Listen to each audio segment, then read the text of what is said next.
Estamos hoje com um entrevistado, né, para o portal Terceira Idade, que eu acho que é de muita importância para todos os internautas e para todas as pessoas do Brasil, que é o doutor geriatra, doutor Guilherme Genta, doutor, professor, especializado em geriatria, e que vai contar para a gente um pouco dessa especialidade, desse trabalho tão específico e tão pouco conhecido no Brasil e tão necessário.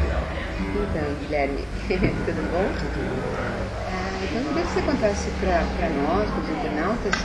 Bom, primeiro, você fez um estudo, você fez essa especialização, qual é assim, a tua formação de base seria qual? Eu sou clínico geral. Clínico geral. E aí a especialização é em geriatria. Geriatria que eu fiz em Porto Alegre, no Hospital Muniz de Vento. Eu com o pessoal que tem mais tempo no país, né? A prática de geriatria. Engraçado que a gente que está aqui no estado de São Paulo sempre tem a tendência de achar que São Paulo está na frente de tudo, sempre, né? Mas a área acadêmica em geriatria na medicina mais antiga é do professor Moriguchi, que veio do Japão para lecionar geriatria em Porto Alegre, a convida PUC. E hoje ele faz essa especialização no Hospital Muniz de Vento e a gente foi até lá. Em que ano começou isso no Brasil? Ele que 79, trazendo, ele veio. Que trouxe esse conceito da especialização em geriatria. Ele foi convidado pelo então reitor da PUC para trazer a geriatria para o Brasil, porque não tinha a disciplina de geriatria na medicina, não tinha especialização, não tinha nada. E ele veio a convite, imagina, um japonês, não sabia português na época, e veio a convite, pesquisador como que ele é, sabe? E ele veio e implantou a geriatria. Depois, dali para frente, que a geriatria tomou corpo. O corpo um corpinho pequeno, meio magro mas, ainda, né? Sempre que eu ouço falar assim, né? Um pouco que eu vejo também é que o pessoal fala muito mais. Eu falei com um pediatra, inclusive, ele falou, realmente, a geriatria, em termos, é como a pediatria. Eu, como pediatra, nunca... Ele falou assim, eu não atenderia com muita segurança um idoso. Sim. Como ele acha que também um geriatra não atende. Ele falou, são campos muito distintos e específicos. E que a geriatria veio para isso, para ela trabalhar a pessoa mais idosa. Porque as reações são muito diferentes, o corpo... Como é que isso funciona? Como é que você vê? Bom, a gente consegue entender, e acaba sendo natural para a gente entender que uma criança não pode ser considerada um adulto pequeno, onde as coisas são minimizadas para o organismo menor, e não é assim que funciona a pediatria. O mesmo tem que ser entendido que não acontece na geriatria. O idoso, ele não é um adulto diferente, ele passa por um processo de envelhecimento onde as mudanças vão se acumulando, o processo fisiológico é diferente. E eu acho que é isso que as pessoas que têm dificuldade para entender do porquê que tem que procurar o geriatra. Tem até aquela situação, acho que você comentou uma vez comigo, que, né, no fim o idoso, o último que ele acaba, né, sendo atendido é pelo geriatra, quando deveria ser o primeiro, né? Depois que ele já passou pelo fisioterapeuta, passou pelo neuro, pela depressão, é vascular, e não se entende nada, um monte de coisas perdidas, ele vive dias e meses no médico, aí depois um monte de buscas, alguém tem uma luz e fala, então eu vou te caminhar para o geriatra. Quando a coisa acumula, né, na mão do outro clínico, e ele já se vê perdido, fala assim, você tem que ir para o geriatra. Não tem mais jeito agora. E quando deveria ser o primeiro passo, porque você já verificaria, né, o geriatra ele vai ter uma noção desse todo e aí sim encaminhar para o que ele acha. Né? E passa também, é uma coisa que o professor Moriguchi, no auge da sua sabedoria, sempre fala para a gente, sempre tenta passar para a gente que ele vem de um país onde a prática da medicina preventiva é padrão, é a ordem. Se faz a medicina preventiva, é que a gente não tem esse hábito. Então, assim como nós fazemos a puericultura, que é o acompanhamento da criança desde recém-nascido para o seu melhor desenvolvimento, que o doutor Wilson Jacó prega muito isso, a senicultura, fazer o mesmo tipo de medicina para quem está envelhecendo. E no futuro a gente espera que deixe de ser exceção e passe a ser regra, né? Esse tipo de comportamento nosso, para para ter um acompanhamento, cuidar da saúde e não cuidar de doença. Né? Exato, é muito legal, cuidar da saúde e não cuidar da doença. Até como você comentou, que a maioria até dentro da medicina, tem os próprios médicos, é tipo aquele caso quando você vai num pronto-socorro, né? Meu pai mesmo tem 90 anos, até te contei esse caso, você chega no pronto-socorro com uma pessoa mais idosa e ela necessariamente está com alguma coisa que você não entende e é muito difícil. Eu senti essa dificuldade do primeiro atendimento, do pessoal entender o que a pessoa mais velha tem. Eles vão diagnosticando como se fosse uma pessoa de 30, 40, eles usam os mesmos parâmetros, tem infecção, tem febre, não tem febre, tá bom, pode ir para casa. Falta muito até no primeiro atendimento, né, Guilherme? Que eu acho que é uma entrada também, que se for mal diagnosticada pode até matar uma pessoa ou deixar de tratar uma coisa. O que acontece hoje, que a gente sabe que o quadro vai ficar muito grave, é que a parcela da população idosa que mais cresce é o que a gente considera de muito idoso, é o paciente de 85 anos ou mais. Antes disso, eu sempre falo para os meus alunos, antes dos 70, 75 anos, as coisas são muito parecidas entre o idoso e o adulto jovem. As coisas se confundem muito, mas a partir desse momento a diferença é muito gritante e aí é que começam os problemas, aí começa a complicar. Sim, porque não dá para distinguir se tem febre, não tem febre, eu acho que é a mesma coisa, já não é mais. Então, assim, até vai se tolerando que se confundem esses tipos de populações, mas o cenário é preocupante, a tendência é ficar muito pior por causa desse aumento do muito longevo, do muito idoso. Até você falou, tem a ver, não tem aqui os dados comigo, mas que existe um número centenários muito grande no Brasil, que cresceu muito o número de pessoas de 100 ou mais, né? E até um caso engraçado que eu não sei porque eu vi numa matéria na Bahia. A maioria aí vem aquela coisa, porque o baiano é tranquilo, porque está tudo bem. Você acha que isso tem a ver ou não? Não é uma coincidência ou é o gene, afro, alguma afrodescendência? Diz que Bahia vem em primeiro lugar no maior número de centenários. Depois acho que é São Paulo, que é uma miscigenação muito grande de etnias, e Minas, alguma coisa mais ou menos assim. Olha, a gente sempre achou que na geriatria a gente sempre acreditava que o estresse era um fator de menor longevidade, né, com importância. Mas isso não é necessariamente verdade. Recentemente foi feito um estudo que, aí depende também do que você considera estresse ou não, mas que uma pessoa que ela tem alguns certos tipos de preocupações e esse tipo de preocupação motiva ela, né, no seu dia a dia, na verdade melhora a sobrevida. Então, na verdade, não dá para falar. Sabe? A gente sabe muito bem isso, que o fator genético, como a gente estava conversando antes, ele não tem a influência que as pessoas acham que tem. Isso é curioso, porque eu mesmo achei que o fator genético tinha 50%, 60% de influência. Pois é. Porque tem o gene afro, o oriental, falam assim, sempre, isso é o dito popular, né?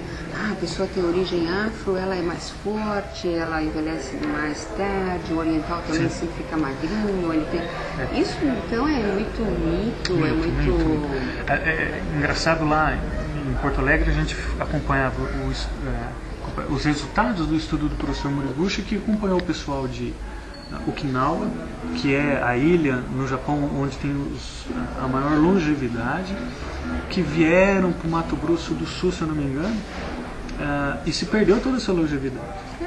O fator genético se manteve, mas o fator ambiental é completamente diferente. Até os próprios descendentes japoneses que moram nos Estados Unidos e têm aquela dieta fast food, perderam toda essa característica de longevidade, justamente, e foram a partir dessas dicas é que se chegaram à conclusão que, na verdade, o fator genético ele tem muito menos influência para a longevidade, para o desenvolvimento de doença, do que o meio, a sua condição de vida, o modo que você leva a sua vida. Também, né, que até também vi uma matéria que diz que deveria ser medido o PIB de alegria do país, né, o PIB de felicidade, né, é o produto interno bruto que um país se mede, né, ou sua riqueza e pobreza também pela felicidade que os cidadãos do país têm ou não, né? Você acha que o fator alegria, felicidade, isso não sei se é palpável, existem algumas pesquisas, às vezes, que isso leva você também a viver mais. você se vive mais, não digo tranquilo, mas mais feliz mesmo dentro de uma adversidade. Quanto melhor você lidar com isso, você... Talvez sim, até para desenvolver doença que pode encurtar a sua vida, outros tipos de... A gente sabe, por exemplo, que estresse extremo é desencadeante de várias doenças autoimunes. Lúpus, né, muito bem conhecido, estresse é um grande desencadeante.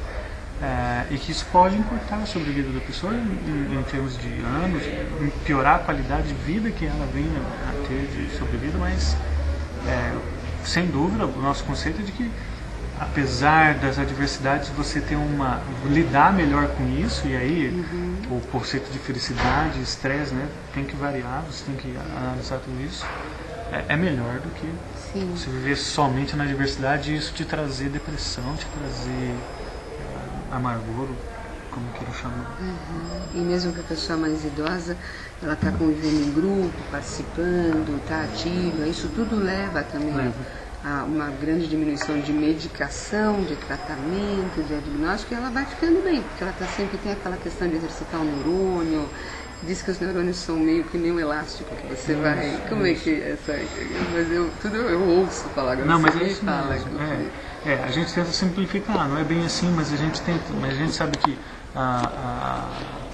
o exercício cognitivo, que é ler, aprender coisa nova, aprender uma língua nova, aprender a mexer com tecnologia nova, isso tudo preserva a nossa reserva, aumenta a nossa reserva cerebral, preserva qualidade para que possamos desenvolver a nossa vida, claro, não na plenitude do que você tinha em épocas anteriores, mas que se preserve para que você não chegue à necessidade de ajuda, não chegue à necessidade de apoio para fazer as tarefas mais básicas que sejam, e aquelas instrumentais, aquelas um pouquinho mais elaboradas, mas que são fundamentais para o dia a dia. Como visão, mobilidade. Sim, e lidar com o dia a dia, a sua casa, cuidar da sua casa, cuidar do seu negócio, cuidar do seu dinheiro, administrar a sua própria vida. Então, isso faz parte. No processo de envelhecimento tem que ter esse exercício mental, esse exercício neurológico para isso não se perder. Sempre a pessoa, o quanto ela puder andar por si só, isso é fundamental. É como uma criança. Não pode retirar. Não fazer tudo por ela. Nunca. Tadinho, não tem isso, tadinho, né? Não, tá velhinho. Isso é uma coisa que a gente tem aquele sentimento de proteção, de querer uma criança. Proteger a pessoa, né? Não está muito velho, não faz isso, não, eu faço. Pelo contrário, tem que estimular. Sim, vê até onde dá e vai fazendo. Adapta para a idade, adapta para as comorbidades, mas vai fazendo, deixa fazer. Não é nenhum crime, não é maldade. Tem que fazer. Tipo, deixa andar até lá, legal, vai, anda. Até a gente fala isso pro pessoal que tem, às vezes, um avô, uma avó, um bisavô, uma bisavó, e a pessoa quer cuidar mais do que está mais velho. Observar a limitação, mas mesmo a pessoa em si mesma tendo a limitação, tentar trabalhar com ela de uma maneira positiva, buscar uma ajuda naquela situação, né? E como é que você vê assim na questão pública, essa questão que tem também um dado do IBGE que fala que hoje deveriam ter, aqui o dado está 5 geriatras para cada... Um geriatra para cada 1.000 pessoas. Exato, um geriatra para cada 1.000 idosos, enquanto na verdade se tem um geriatra para cada 5.000 idosos.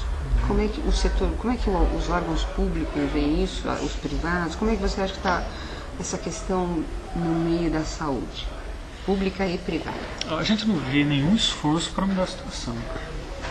Além da Sociedade de Geriatria e Gerontologia, que divulga, que tenta incentivar. Mas fora a sociedade, nós não vemos nenhum órgão, nem próprio Conselho Federal de Medicina ainda não se mobilizou, não sei se é o papel dele, mas nunca se mobilizou para isso. As faculdades, as entidades de educação médica não se mobilizaram para isso. Eu acho que não existe preocupação. Vai acontecer a preocupação a hora que não tiver mais jeito e a gente chegar na pior situação. Não é pessimismo, mas é o que a gente vê em outros países que já passaram por esse processo de envelhecimento. Europa, que são países... E a água bateu no pescoço, como a gente costuma falar, e aí tiveram que correr atrás. Pelo cenário, é isso que vai acontecer no país. demora para formar o geriatra, não é? Demora para formar a cultura de... Que é um todo. Da senicultura. Isso demora. Não é mais aquela coisa, vamos especializar em... Vou me especializar no todo, vou entender o todo. Né? E isso, você acha que é isso que pega mais? O pessoal acha que é tudo muito rápido, se formar rápido, trabalhar rápido, tudo é uma sociedade muito fast food, que a gente fala, é bem o que o professor Luiz Jacó fala, é a senicultura, né? Se tivesse a cultura de cuidar do seu envelhecimento e parar com esse conceito de que o geriatra é o médico do idoso e pensar que o geriatra é o médico que vai te preparar para o envelhecimento, aí talvez as coisas mudem, mas difícil, né? A gente... Também entra em toda a carga de se preparando e acho que até prevenindo. São questões, né? Porque realmente vamos consumir menos remédios, graças a Deus consumiriam menos remédios, e sim mais vida, né? Mais atividades, mas também um gasto menor são contradições políticas sociais, né? Que seria um gasto muito menor para o Estado, mas aí são questões. Mas se cada um puder, assim, quem está vendo essa entrevista, pegar essa ideia, esse conceito, essa atitude de realmente, se puder, ir a um geriatra, buscar se prevenir, né, que a gente fala muito sempre no portal, na alimentação, com os exercícios. Não tem que ser um atleta também, só porque é idoso é atleta. Isso também é um mito também, que a gente quer desbancar esse mito, né? Que a pessoa idosa é como o outro qualquer, um gosta de ler, um é mais sedentário, o outro já gosta naturalmente de andar, de passear, mas tentar se manter, né, numa base, sem excessos nem alimentares, nem nada, né? Tudo, acho que praticamente que a gente vive hoje, em qualquer época, né? Mas pela especificidade do organismo, você me corrige se eu estiver falando alguma bobagem, pela idade mesmo que você falou, após 75, uma certa idade, e buscar, como a gente leva um bebê no pediatra, e buscar um geriatra. E ficar feliz de ter acesso a ele. E não se sentir incomodado porque alguém te recomendou ir a um, mas ficar, puxa, que bom que eu posso ter essa chance, porque é muito raro ainda, tanto no serviço público, e no privado também não se tem o acesso, não se sabe, e aí você tem que ter o plano, realmente é mais custoso, né? E aí, cabe até uma pergunta que muita gente fica, todo mundo acho que fica se perguntando, então com que idade que eu procuro geriatra? Todo mundo me faz a pergunta. Isso, me conta aqui que... Eu costumo dizer, não tem idade para procurar o geriatra, quanto antes melhor. Tá? Eu acho que quem se preocupa, a partir da plenitude da nossa formação como ser humano, que é em volta por volta dos 20, 30 anos, a partir disso já precisa procurar. Interessante. Até para se cuidar. 40, 50 também é legal. Já procurar para fazer o trabalho preventivo. Não é aquela coisa que a pessoa vai ficar no seu pé, te importunando. Não é isso. Vamos fazer um trabalho preventivo para te orientar para os próximos anos que virão. Agora, o que a gente fala é que justamente o que acontece hoje em dia, que é levar a mamãe de já 90 anos, que já está na cadeira de rodas, sem falar, e achar que essa é a hora de levar para o geriatra. Sim, aí, que ele não está resolvendo nada. Fala, viu como não resolve? O que adianta o geriatra? Né? E vem aquela história. Porque aí já não é a hora de... Já passou. Sim, muitas coisas poderiam ser evitadas, não foram. Chegou nesse ponto justamente talvez por não ter se preocupado com esse processo. Né? E que é a pessoa, seus 60, 70 anos, levando a mãe de 90 e poucos anos para o nosso consultório. A mãe precisa, mas ele não tem, sabe? Não entender, ele não tem ainda. E a gente tenta corrigir isso, mas é difícil, né? Mudar.